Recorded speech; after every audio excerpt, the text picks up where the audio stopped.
दोस्तों, क्या आपने कभी सोचा है कि भगवान श्री कृष्ण को लड्डू गोपाल क्यों कहा जाता है?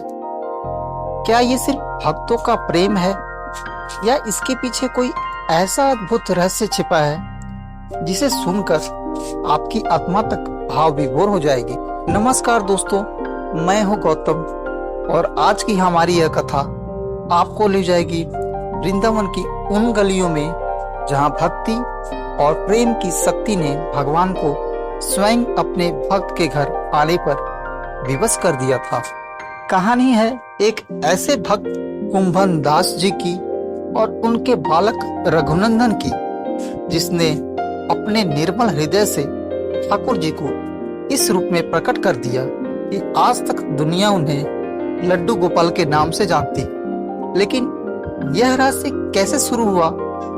कैसे एक छोटे से बालक ने भगवान को अपने सामने बैठाकर भोजन करवाया और क्यों भगवान उसी पल में स्थिर हो गए, हाथ में लड्डू लिए हुए?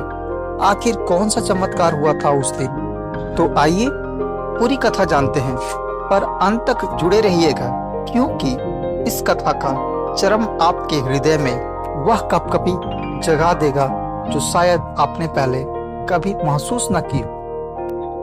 कुंभन दास एक ऐसा नाम जो वृंदावन की पवित्र भूमि में भक्ति का दूसरा नाम बन चुका था। वे साधारण मनुष्य थे, लेकिन उनके भीतर की भक्ति असाधारण थी। उनका जीवन सिर्फ ठाकुर जी की सेवा में समर्पित था। सुबह से शाम तक वे नियम पूर्वक ठाकुर जी की पूजा करते, जैसे कोई माता अपने छोटे बच्चे को हर समय संवारती, खिलाती और देखभाल करती है, वैसे ही कुंभन ठाकुर जी को बालक स्वरूप मानकर सेवा करते। उनकी आंखों में प्रेम था, उनके हाथों में सेवा थी और उनकी आत्मा सिर्फ ठाकुर जी में ही बसती थी। पर भक्त का जीवन आसान नहीं होता। भगवान कभी कभी अपने भक्त की परीक्षा लेते हैं। कुंभन दास की परीक्षा भी होने वाली थी। एक दिन वृंदावन से संदेश आया, कुंभन दास जी, आपको भागवत कथा का आयोजन करना होगा। आपकी वाणी, आपकी भक्ति लोगों को भगवान से जोड़ती है। पहले तो कुंभन दास ने मना कर दिया। वे बोले, मैं ठाकुर जी की सेवा छोड़कर कहीं नहीं जा सकता। पर भक्तों का आग्रह बढ़ा और अंततः कुंभन दास मान गए। उन्होंने सोचा, मैं भोग की सारी तैयारी करके जाऊंगा और मेरा पुत्र रघुनंदन वह समय पर ठाकुर जी को भोग लगवा देगा। यही सोचकर कुंभन दास ने अपने छोटे बेटे को समझाया, बेटा, मैंने सब तैयारी कर दी है, तुम्हें बस थाली ठाकुर जी के सामने रखनी है और निवेदन करना है।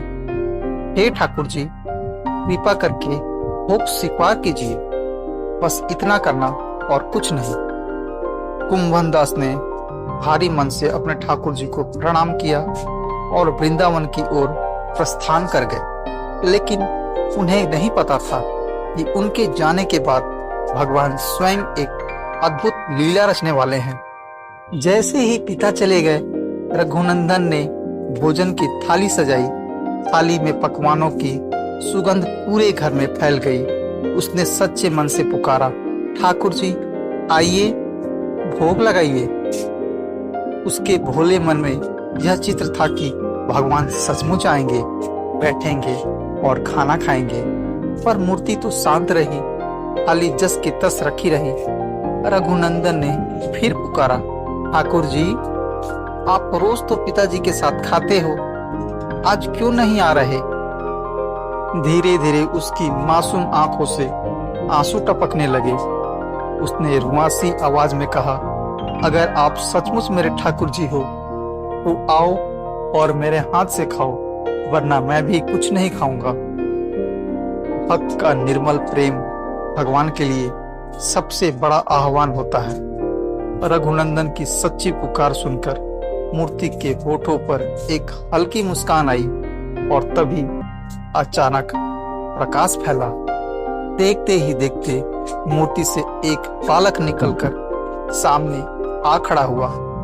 घुंघराले बाल, काजल भरी आंखें, गले में फूलों की माला और होठों पर मधुर मुस्कान।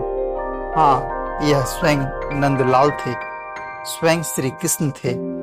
वे मुस्कुराकर बोले, रघुनंदन, आज तो तूने मुझे बुला ही लिया। चलो अब हम दोनों साथ बैठकर भोजन करें। यह देखकर रघुनंदन का चेहरा खिल उठा। उसने तुरंत थाली आगे बढ़ाई और फिर स्वयं भगवान बालक का रूप धरकर थाली के सामने बैठ गए। उन्होंने रोटी तोड़ी, सब्जी ली, मिठाई उठाई और खाने लगे। रघुनंदन उन्हें निहारता रहा। उसके छोटे से दिल में यह दृश्य हमेशा के लिए बस गया। उस दिन से रोज यही होने लगा।